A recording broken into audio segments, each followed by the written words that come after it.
Please can you remind me, if you'll be so kind, staring out into space, asking God to hear my case, trying to think of all things past.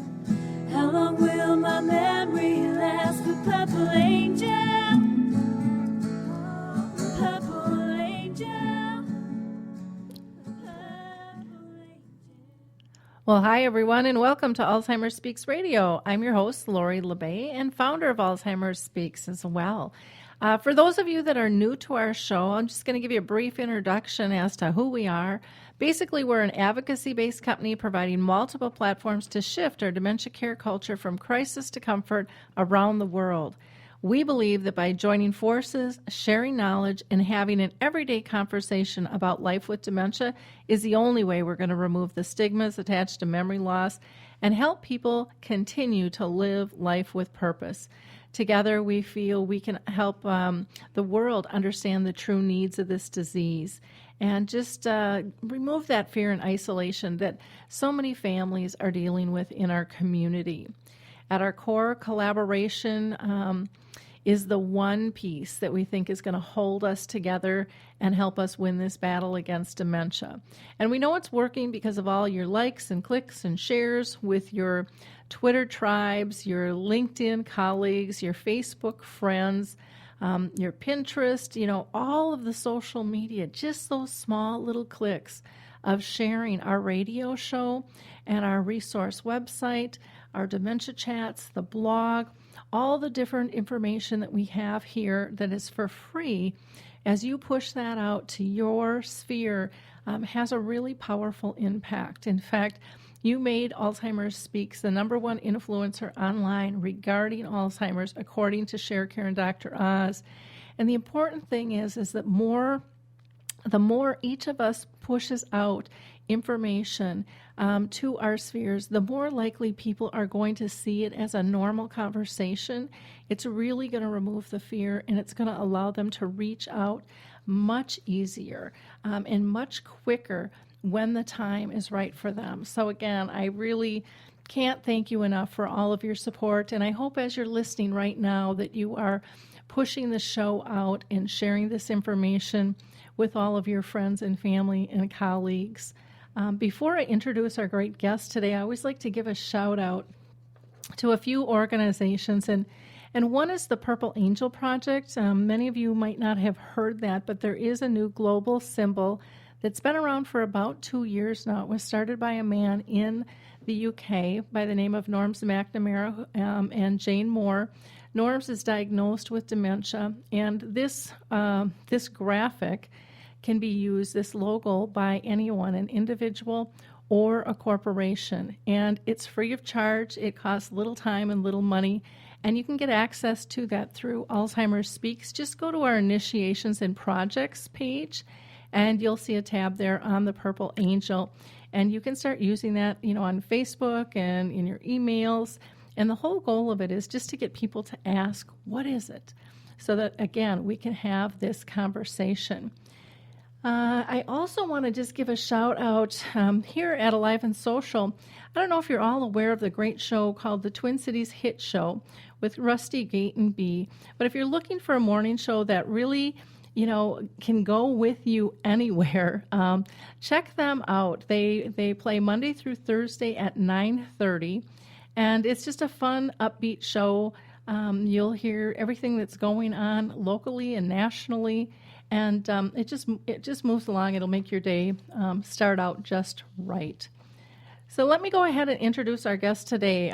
Mindy Bolton has been so gracious. We have juggled the schedule to get her into the studio quite a bit, and she is just such a sweetheart.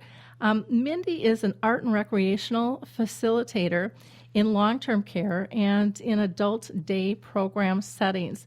And she uses visual art as well as improvisational theater techniques and writing and movement to engage people with dementia and ignite their passion.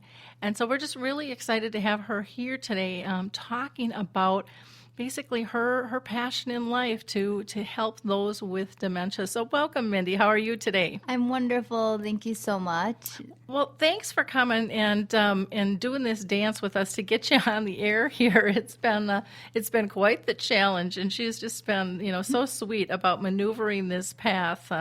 Next week I'm going to be in jury duty, and so it just kind of made everything tumble around here. And she's just been great to work with. And I can tell that she's got this passion for people with dementia. Mindy, have you been personally touched in your own family that sparked this interest, or what led you on this path? Yeah, that's a great question. My Nana did have dementia in her last couple years of life, and I had a relationship with her mostly over the phone because she was in Florida, but also an in-person relationship with visits, and I just found those interactions are some of my most valued that I have with her. It sort of opened a door to her that had never been opened, and I thought, wow, this is something people should know about. This is something I should learn more about. And yeah, so I would say I still do the work with her in mind, absolutely, no doubt. Also, I've always, ever since I was young, been intrigued by people who act differently than the norm, whether it's because they choose to, or they naturally do, or they might have a neurological condition that makes it that way. I've always been intrigued by it, attracted to it, and in times where people might turn their cheek, I usually open up and thrive. Oh, that's neat. Can you tell us how did you get involved in the arts as a whole? Yeah, I think I've been involved in the arts from day one, naturally, ever since I was young. Interested in things of the imagination as opposed to the direct reality in front of us has always intrigued me. So yeah, growing up, I was the youngest of three girls, and so it was kind of like my role to be sort of the creative, daydreamer. I would go places with my family, and they'd be kind of doing their thing, playing their sports or folksing, and I would be off, playing. And so I've always had a playful nature. And I did go to school after high school for cosmetology because I was concerned about, what should I do for a 4-year degree? School was sometimes a difficult place for me to concentrate. I needed a lot of creative stimulation that I wasn't getting. So I was a hairstylist, and I just recognized that I had a creative spirit, but also such a connection with people. And so I wanted to figure out a way that I could be creative and utilize the arts in order to connect with people and to connect people to each other. And yeah. Wonderful. Mm-hmm. So why do you think creativity is so important when you're dealing with somebody with dementia? What's that connection that you're seeing? Yeah. Well, my intuition has always told me that creativity is important because in my very initial experiences with people with dementia, which was actually at a small group home with very intentional care for those with dementia. It was a great first environment.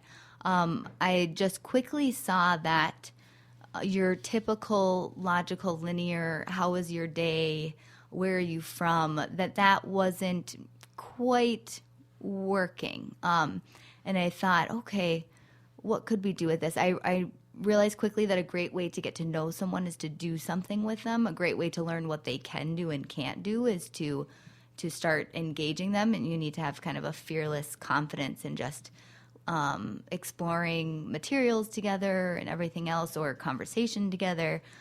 So I learned quickly that my creative spirit and even things like visual art projects was a great way for me to initiate a relationship with a person and to learn about them and to connect with them.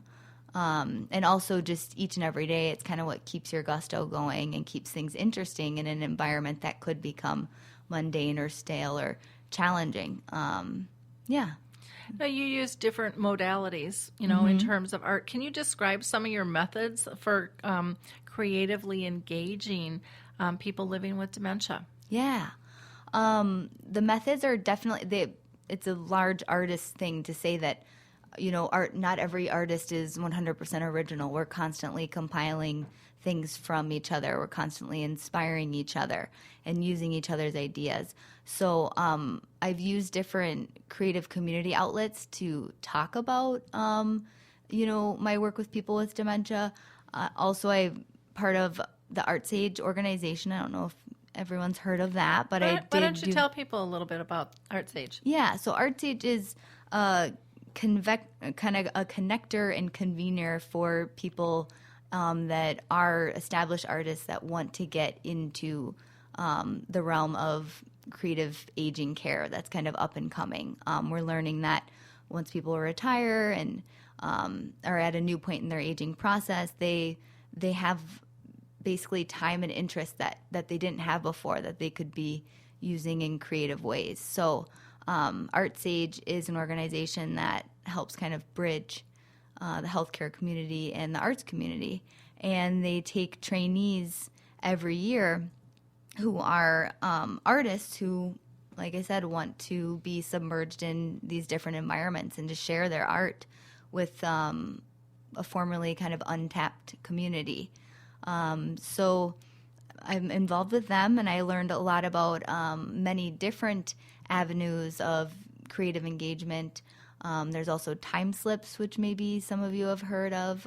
You can find more information about that on timeslips.org. A storytelling technique. Also doing a lot of sharing ideas with other artists about simple projects they've done and how to modify them and bring them into care settings. My latest intrigue has been with, the use of improvisational acting techniques, which I've mainly utilized on my own just through research on the internet. And I've gone to some improv acting classes in churches and basically learned about the yes and acting technique of basically always embracing your partner, your acting partner, always making them right and always taking what they say and not only agreeing or accepting it, but also bringing it to the next level. And so that's what I do at work often with people is I focus on a lot of voices that would otherwise be lost. I make sure that any sort of statement that's made to me that I'm addressing it with an open attitude, a yes and attitude, and then also bringing something to them so that we're kind of creating a short scene together, I guess you could say. Can you give us an example of something somebody might say, and then how you would work that and elevate the conversation? Well, what I found in care environments is that so many people that are looked at as vulnerable and that are looked at as people that need are actually really eager to give. And so I always get asked, can I help you? I'll be moving something or doing something and I'm preparing, I've got to get this set up for these people. And it's actually like, well, yes, you can, and I directly figure out a way of, yes, please help me. And this is how you can do it. Whereas someone might say, no, I'm fine. And I'm getting it ready for you. And also, the one large thing we get in long-term care is I want to go home. Mm-hmm. And so usually I'll embrace that as I might say something like, yes, home does sound good. And I'd like to go home too. Can you tell me about home? Starting conversations and not just addressing it as a quick no, moving on. Or you are home. Right. What are you talking this about? Is home. So. Yeah. And it's really about embracing each individual's reality. Okay. Well, that's wonderful. That was a great example to be able to give. What do you, when you engage somebody like that, what do you get out of doing that? I mean, how does that make you feel? And what do you see their reaction be? I get great joy. Yeah. It's what makes me wake up in the morning, just from, going into these environments where people could very potentially be pretty down, pretty sad, pretty, not feeling so well, and going in with the intention of challenging that idea that, maybe this isn't so bad. What can we do? Even if it's with a simple conversation. So I always say that, like, my payment is minimally through financial means, but maximally through smiles and winks. The wink is the best when it's kind of like, okay, you've got this figured out. You get me. Because I take the time to connect with somebody and to kind of meet them where they're at and then twist it into something fun. When you talk about winks and smiles, it reminds me of my friend James Creasy, who has Jiminy Wicket, and he's developed a croquet game that is adaptive. And one of his sayings is, instead of miles per hour, it's smiles per second. Yeah, and that's how he measures. Is he doing well? Is he making a difference?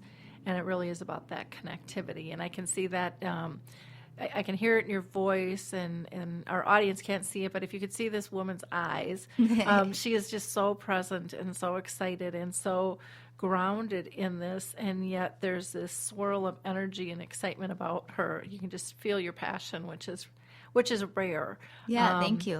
And is really fun to see. Can you talk a little bit about how you pick up on the abilities of individuals in order to maybe enhance a group setting? Yeah, absolutely. Through the arts? Yeah. I think just this concept alone is really important. I think usually as professionals in these settings, technically we're supposed to find their inabilities or their disabilities so that we can focus on an adaptive environment. But there's so many remaining abilities that are often overlooked. And sometimes, especially in the case of dementia, you sort of lose a veil of inauthenticity or of a personal agenda. You're more present. You're more accepting. I'm always amazed that although they're perhaps in a world where everyone's a stranger, they're so darn nice, And so I tap into those abilities. I think of where technically they could be and where they are, and it amazes me.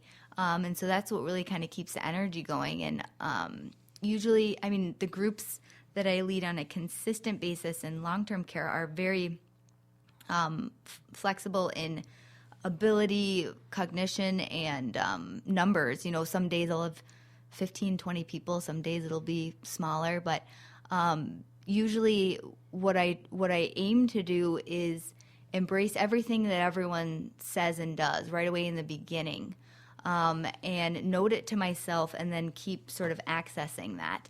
Also, if I'm with groups consistently and I learn that one person really has a funny bone and just a keen sense of one-liners and a certain knack for knowing, like I use poetry a lot, and they might have a keen sense of, reciting poetry that's very classic, I will remember that, and I will bring them into the sort of, it's almost like it's a planned performance, like I'll bring them into it. I'll know they're there, and I'll start that line of poetry that I know they can finish, and then before you know it, they're kind of more spotlighted than I am.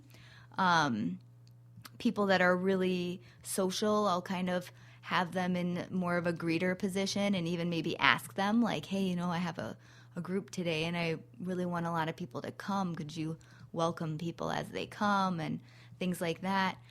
So basically, I'll kind of get everyone working together, and as opposed to, hey, come listen to me and do what I tell you. It's more of a communal production, really, I guess, in a way. Well, that's neat. I love that you focus on the abilities, because I think you're so right. We categorize people and we try to make them so different from us. Mm-hmm. And nobody wants to be have the focus on them of what they don't do well. None of us want that. Mm-hmm. We want to be purposeful. We want to be included. And that doesn't change with a diagnosis of dementia. Mm-hmm. And so focusing on the abilities and adapting tasks to allow them to continue to connect and be purposeful. When you were talking about having greeters, it reminded me of my mom when she was in the nursing home. She used to love to sit by the front door, and she would greet everyone. And most people didn't know she lived there, because social skills were still really good with her. Don't ask her what day it is, or to go pick out an appropriate outfit to go out in, or anything like that. But she could carry on a conversation and she could still engage people. And, she could eavesdrop. She could do all of that, Yeah. all of those things and really know what was going on. And that just made her feel so good. Yeah. And I remember, there was a period of time where they're like, well, we can't have people sitting by the front door anymore. Oh. And I was so sad because she wasn't going to leave. Yeah. Her job was just to greet people, Yeah. and make them feel more comfortable entering the nursing home because a lot of people are very uncomfortable. Absolutely. And so that role was critical in my mind on a lot of sides. But I was really saddened when she couldn't sit there anymore, Yeah. But, things change and you have to adapt, and that's all you can do. So I love the abilities, focusing on that and figuring out what can they still do. Absolutely. And that's really what any good leader does. I always say anything applicable to people with dementia is just as applicable to anyone, that it's these simple things that we want to be heard. We want our strengths to be utilized. And unfortunately, somebody that lives their average day doesn't have all of these things. You know what I mean? In our working life, we might be told, no, you can't do this. And I think that for those living with dementia, can we at least enrich their life now at this stage? You know what I mean? When we are the care community around them, can't we give them that gift maybe that they had never even had? Yep. How interesting would that be? Yeah, and that is very, very important. What kind of, I'm going to ask you, what kind of challenges have you found in trying to engage your business in long-term care in the industry as a whole? Have you, most businesses run up against some obstacles and stuff. And so if you had a magic wand, what would you slice beyond? What would your wish list be to be able to offer more engagement? Oh man, it's endless what I wish. Yeah, I would say the main thing I think is people in organizations have a specific role that's been allotted to them. And that is their role, and that's what they're supposed to do, and they want to find answers and solutions according to that role. And that alone is hard to do because right now we're in such a time of change. There's more people in long-term care. There's more people with dementia in long-term care. I mean, it's a difficult environment to navigate. So what I found is people, when you bring something to the table that is new and boundaryless and dynamic, people can't grasp it, and they can't quite run with it in the way that you wish they could so easily. There's a lot of red tape, and then there's a lot of defense of, well, this is the way we do it, and this is the way we need to do it. And I don't know if I'm answering your question clearly, but I'm always sort of, I remember when I first started in long-term care, I asked, hey, I have a big travel backpack. Can I fill it with art supplies and walk around and do visits to engage people in art? And I remember they just looked at me kind of like, first of all, what are you even saying? And second of all, that is not why we hired you. You know what I mean?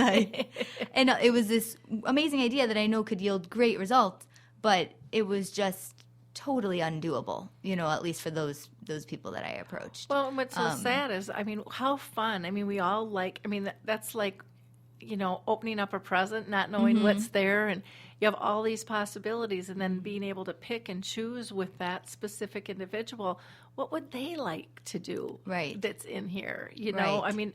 I think that's an incredible way to approach it. And I see a lot of times, with activities and rec therapy, and again, I believe that you guys are one of the most connected people to the residents in the whole community, and yet I don't think you're allowed the authority and the responsibility to make some distinct decisions when you have such great knowledge Absolutely. of the individual. And, personally, I would love to see that change in more communities and in more settings.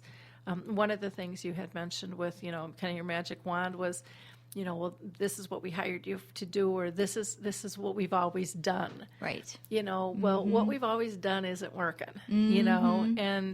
And I think, and I scream this from the mountaintops all the time that, we can't get stagnant. If something's working, that's great, but that doesn't mean it can't be improved. We should always be striving to improve. And when we're dealing with dementia, everyone knows and has accepted that every person with dementia is different. Every environment is different. Every care partner is different. And then all of that can change in seconds. And so why do we keep thinking that everything has to be the same? This bed in a bag fix or program. And, I so appreciate your passion and your creativity and your drive to make a change and to get people to recognize that doing different things are okay. Creativity is extremely important. And, when we tap into creativity, we share a peacefulness and a joy that you can't even describe, but it makes people more connected when there's this passion and when they get a positive emotion from that. Yeah. And that's not rocket science. That is something we all know, we all see, but we don't seem to value in business as much as we should in the service industry. Absolutely. And I know there's lots of people that will argue with me and probably be mad that I made that comment, but I see and I talk to a lot of different people in a lot of powerful positions, doing a lot of great work. But again, all of us out here can do even better. Yes. Yeah. And I would love to see those lines broken and those walls come down where we allow staff to do kind of trial and error and be creative and to allow them to fail. Absolutely. And have ownership and not scold them for failure, thank them for trying, and then mentor them on how would you do it different next time. Yeah. What's so wrong with that approach? I don't get it. Yeah, it's an engaging approach. You're engaging the care partners and the care team, and you're engaging the people. So absolutely, you're spot on. And that's what artists have always done so well, is kind of push the envelope and put messages and ideas out there in a creative way. So I think that all artists in the community, any listening, let's talk, because I think it's a great avenue to bring that discussion outside of it's the sort of incubator of healthcare, to make it known. And globally, people are embracing change and being creative. And so it would be nice to use those tactics in long-term care and just generally care environments and communities with aging people and with people with dementia, Yeah. Yeah, it's a really critical piece, and I think if we can get people to be more creative, more engaged, and not just with activities and rec therapists, but with everybody in the community. Allow everyone to play a little bit more, to be a little bit more real, instead of this is my job. Wah, wah, wah, wah, wah. I know for sure we'd get a lot of more volunteers and family members coming through. Yep. I know that for sure. I think that everything good that happens can happen in these environments. That it's not so complicated. We just need well-intentioned, supportive communities and teams around these people. Exactly. Now, you have experienced a variety of caregiving environments over the last 5 years.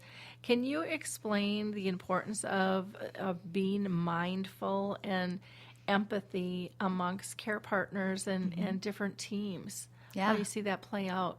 Yeah, absolutely. It goes back again to that set, this is your role, this is what you do. Usually that role is described in such an in-depth way. I don't even know if people can usually even fulfill that role, but they're certainly trying. And at the end of the day, I think people get stressed and burnt out and really kind of lose sight of the common goal, which is care for people and to support them in their life and their lifestyle. So in group homes and independent care settings, on care teams for a range of people handling different abilities and cognitive change, there's been an underlying theme of this focus on the kind of nitpicky, logical, linear, breakfast, lunch, and dinner, grooming, which are all very important, but creativity can be intermixed in all of these. Creativity, spontaneity, people having an awareness of humility, that they don't know everything all the time, and they can admit that, a support and a playfulness and an understanding, a way for two people to talk to each other and relate on a subject, without defense. And mindfulness is huge. I know that it's becoming more talked about, kind of in a spiritual way, of just being mindful of what you're doing, how you feel when you're doing it, and what impact it has on others. I think that in care environments, it can be very much routine and what you're told to do, and you can kind of lose your own personal zest and creativity within all that. And I've seen it in every environment I've been in, even environments that really cater to, art and the individual can even fall into the sort of more stressed, reactive type of mode. So I think in every environment I've been in, I've wished for more mindfulness and more of a focus on empathy, and really in trainings and orientations, that being specifically addressed. I've always hoped for it to be more addressed also in education, which they are starting to do now. So there are future care partners and teams hopefully will be more set up for that environment, where mindfulness and empathy is discussed and used as a tool. And not, I found that oftentimes my mindfulness and my empathy has gotten me into trouble, where I've sort of been told, you need to, separate yourself emotionally from the situation. I kind of get coached down from having these very genuine, raw, and useful feelings about what I'm doing. So if that was embraced, I know that a lot of people like myself would be probably further embedded in decisions made in these places. So, when you call mindfulness, to me, I always refer to it as conscious caring. Yeah. Just being aware, because I think sometimes people don't even know what mindfulness is. Right. Yeah. I mean, I even Google it every once in a while, so I know when I throw the word around, that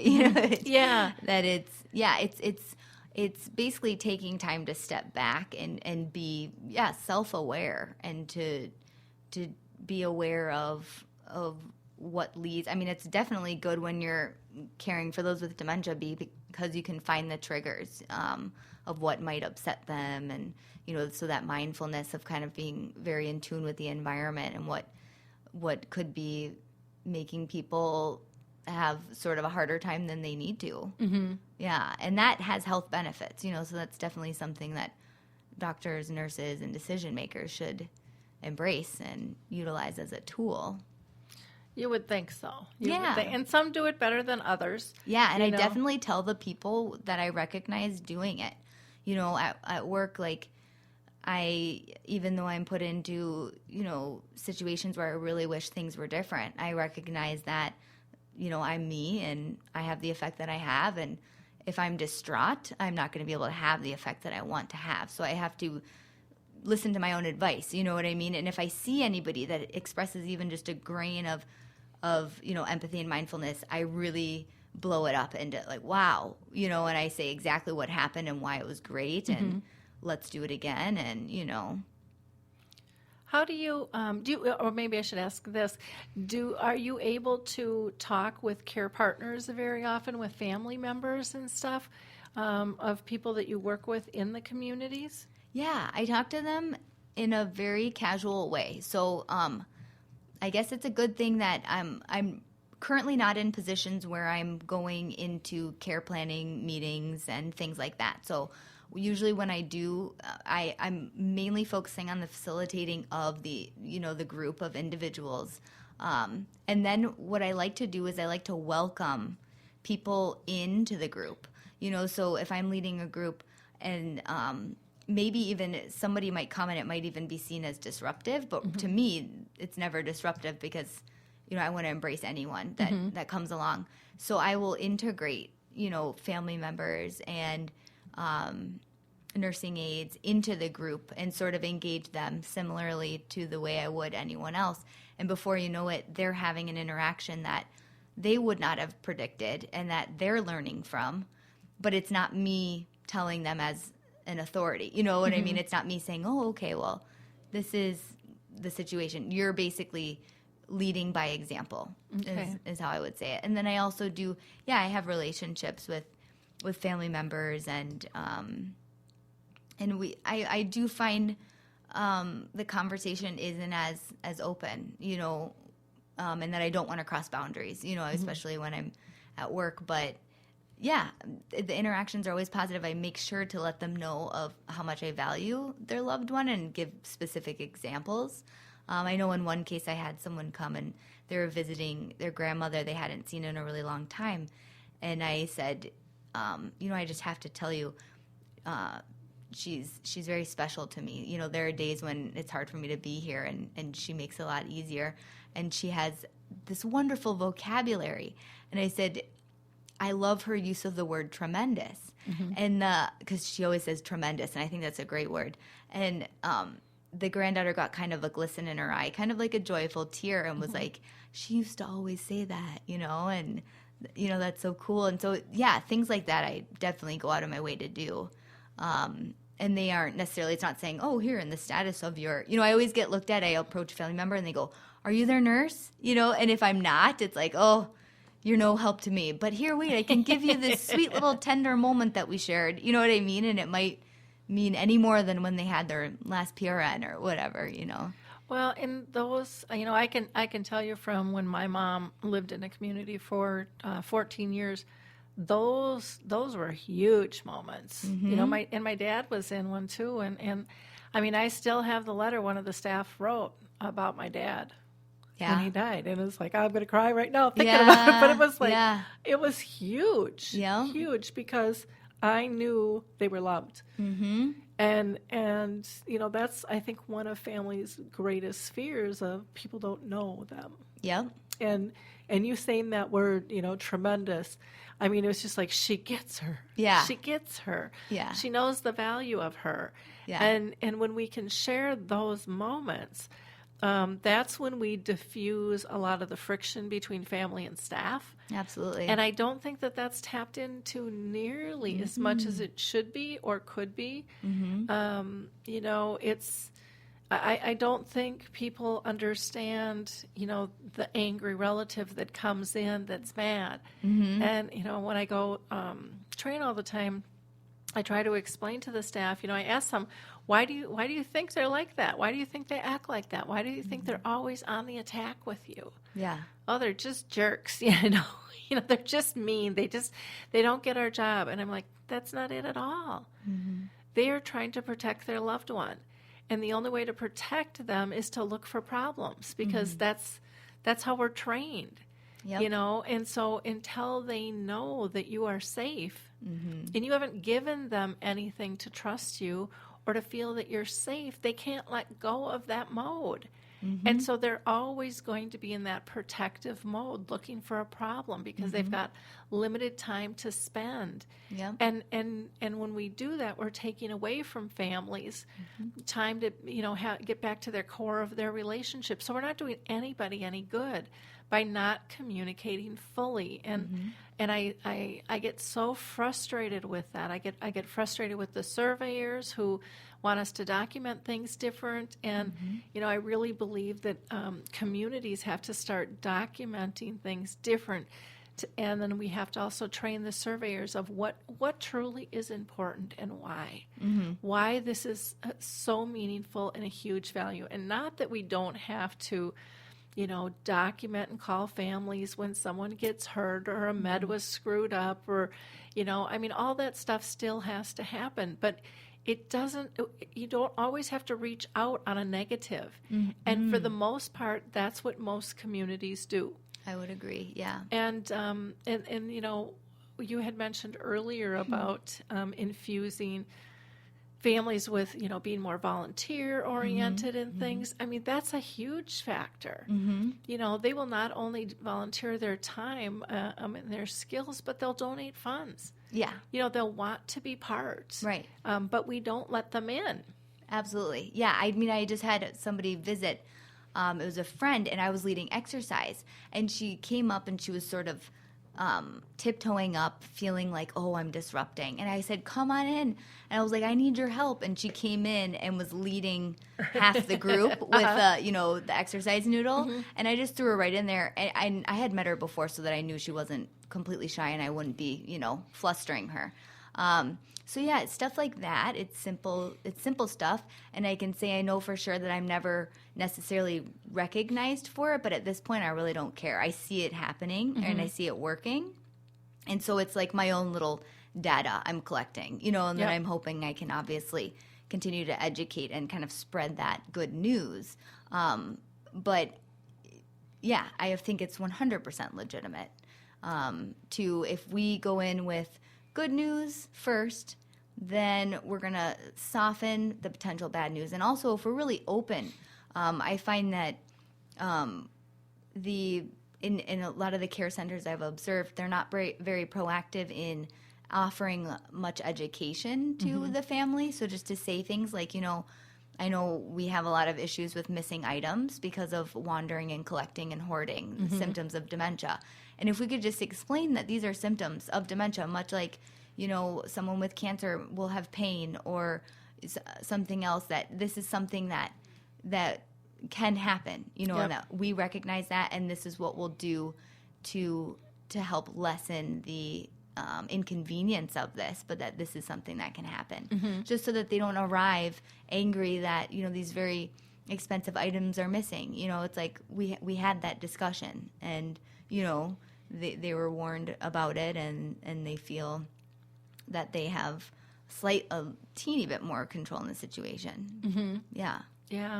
Very well. I love the work you're doing and the way you're going about it, and staying strong in terms of believing, that you're making a difference, because I'm the type of person, I'm all about lead by example. I think that's, and I don't even try to waste time convincing people of what I do or how I do it. I just feel and have found that just drains my energy. And people who believe what I believe will be attracted to what I do, and will work together to just, be more powerful in terms of developing change. And those that don't, well, that's okay. That's their opinion. And I don't want somebody on the team who doesn't believe, And so I admire you for pushing forward and, even coming and talking about what it is you're doing and how you're doing it.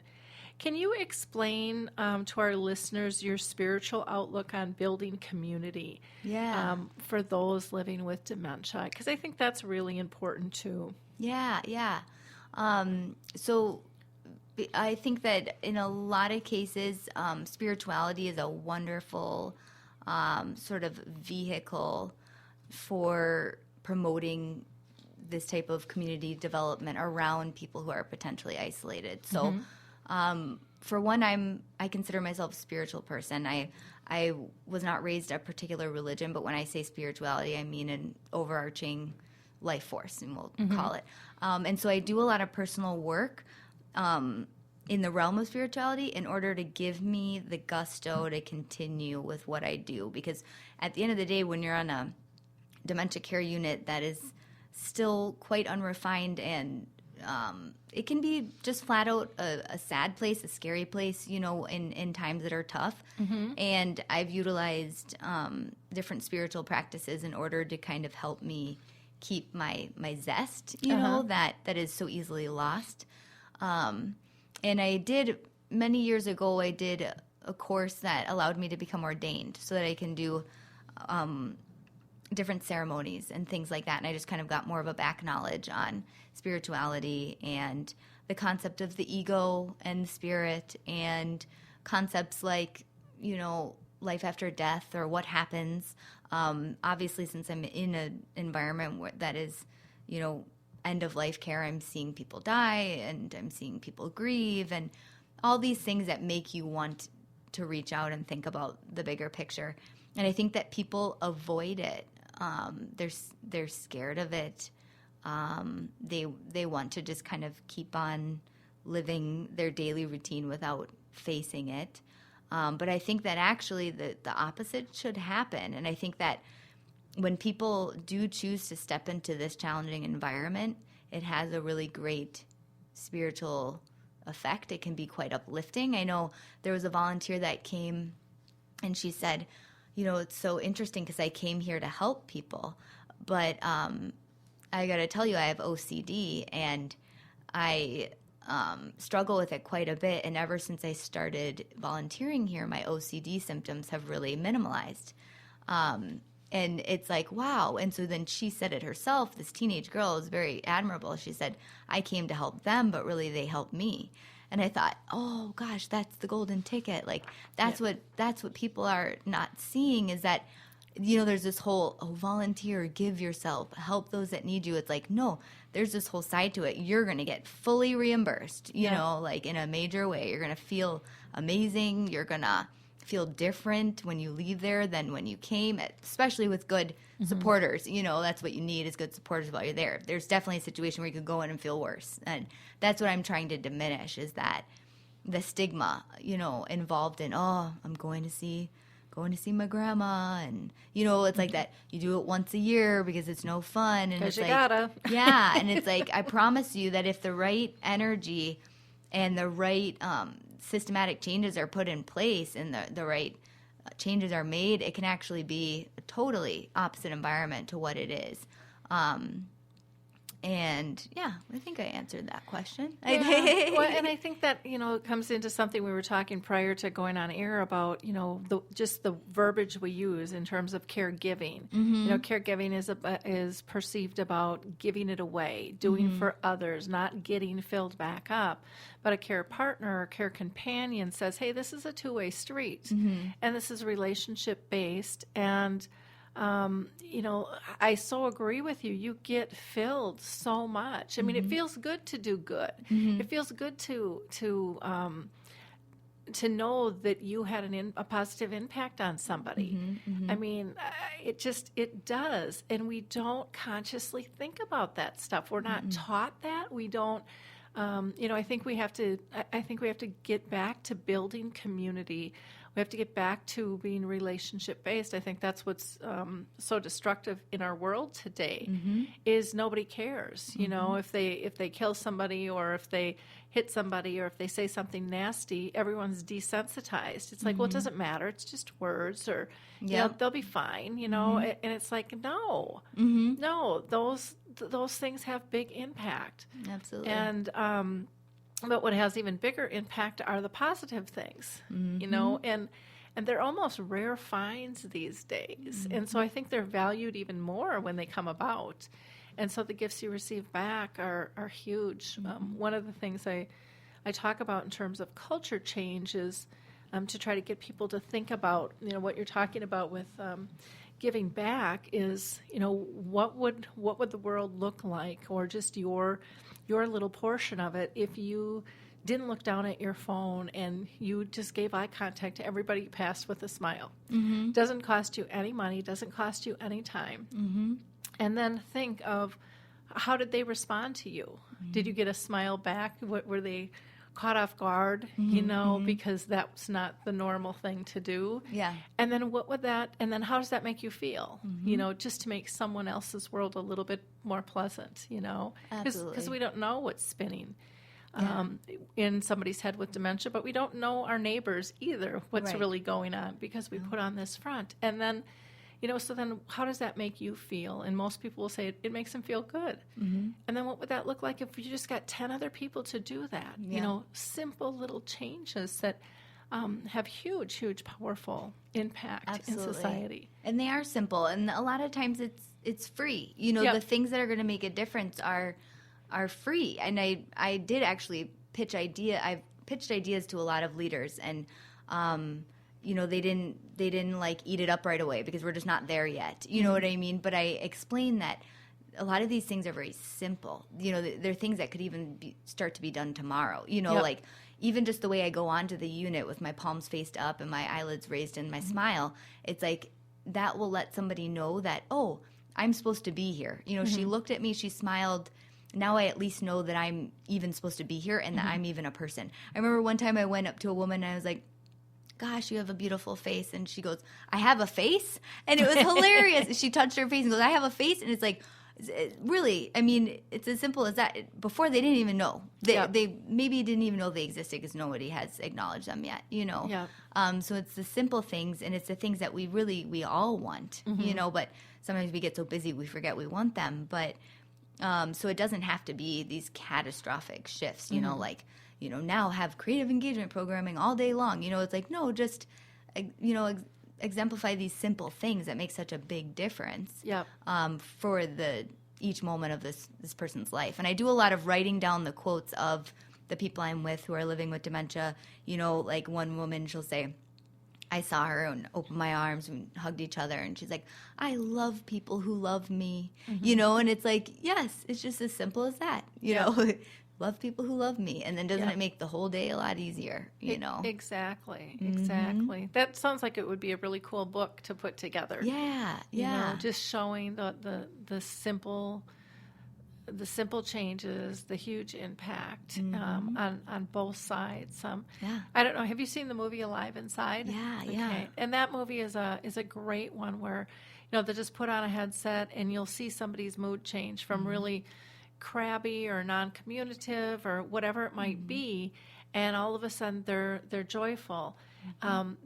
But when you watch that movie, it's more than just changing the mood of that person. You can see the whole room change by that one person's energy changing. It affects everyone, and they're like, oh my gosh, we've never seen that person smile, or we've never seen them sing, or we've never heard their voice, or whatever. And people are shocked and they're amazed at what can happen, and then it shifts them.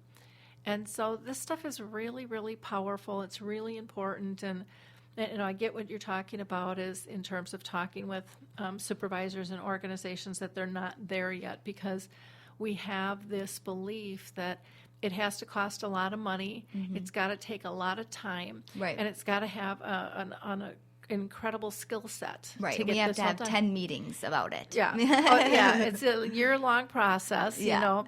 And it's a big deal. Yep. We worked very hard. Yeah. Yeah. And a lot of this stuff can just be done instantly if we give people permission to try. Absolutely. You Yes. know, and that's I think that's a huge mistake in big business, is not allowing people to try. I think the mistake is to sit back and wait way too long to make a decision, or never jump in the pond to begin with, you know, to feel the water and the amazement, or, you know, whatever it is. It's just really, we've gotten so cumbersome, you know, with bureaucracy and legality and being politically correct, or making sure we have the politically correct people on a committee that a lot of times don't even want to be there, you know, and they do us harm in terms of moving forward, instead of saying, gosh, you know, you don't have a degree and you're just a family member, you're a person living with dementia, we'd love to have you. You know, it's not about titles. It's about tapping into people who really are in tune with raw needs. And especially when we're dealing with, you know, people with dementia who might not be able to communicate their needs anymore, we need people on the ground who can interpret what it is and come up with creative ways to fill their soul. You know. Yeah, absolutely. So, well, very, very interesting. This has been a wonderful talk. Is there anything else that you'd like to tell our listeners, Mindy? Yeah, I mean, if you're interested in learning more about me, you can go onto my website on minnesotaartist.org if you search Mindy Bolton. And then I always love getting any sort of inquiries or questions or ideas, and I'd love to help collaborate with anybody who has a similar point of view, so you can email me at yesandthankyou@gmail.com. Yes, and thank you at gmail.com. I have to ask, how did you come up with that email? Because it's very unique. Well, I just wanted something people could remember easily, and that that's sort of the whole energy of anything you give me as far as creative engagement with people with dementia. It's always the answer is yes and thank you. And it's also, I use it at work a lot. Every single thing anybody does for me, I say thank you, thank you, thank you a million times. Just because even if I'm having a bad day or whatever, that always just gets my brain charged. And it's a It's word just I living like. with Yes and thank gratitude and you. respect. Yeah. Yeah, very, again, very simple concept, living with respect and gratitude, but and not very many people do it, you know, and not something that, again, has to cost any money. It's a mindset. So I think a lot of what we're talking about in terms of shifts has to take place, you know, with perception. Absolutely. And opening up to new ways and new ideas and allowing people to get out of the box. And most people don't like being in the box. I don't care what level of a position they're in. Yeah. They know they're locked in and they're locked down. Yes. And so if everyone can just come to an agreement, we got to open the box. We got to Right. shift the size and the shape and we can still be a container, but we don't have to look the same as everyone else. We don't have to, you know, we can be fluid. Yeah. Life is fluid. Yes, it is. Well, and people in these organizations that might feel in a box, the residents and the receivers of the care may feel the exact same way, you know, so you can relate on that level, definitely. And since we've brought up so much kind of the economic, you know, standpoint of things costing money and, you know, things like that, a great book to read is called A Whole New Mind by Daniel Pink. And it talks about how even in an economic point of view, this sort of approach of emotions and feelings actually is the next big money maker. You know, it has to be inevitably. So it's just, that's a really good read. Yeah. Yeah. And that's by Daniel Pink. Yeah. Okay. Yeah. Daniel Pink. Well, wonderful. Well, thank you so much for joining us today. Again, you can reach Mindy Bolton at her website. And you want to say that again? Yeah, if you go to minnesotaartists.org, it's just a great website full of artists from Minnesota. And you can just search me, Mindy Bolton, and you can find my page. Okay. Or you can email her at yesandthankyou@gmail.com. Thank you again for being with us. Thank you. Before we sign off, I'm just going to give some highlights. You may or may not have listened to our last show, which was called Loving Someone with Alzheimer's, How to Shift into a Peaceful, Joyous Holiday Energy. Really an interesting conversation. We had... these women are doing a summit, and so there's going to be a lot of teleseminars coming out of this that you'll be able to listen to, and you can get the link to sign up for that. It's free. Following this show, the following week, we're going to have Dr. Mosh on, and she's going to talk to us about neuropsychology, what it is, and how it can help those living with dementia. Our next Dementia Chats will be December 8th.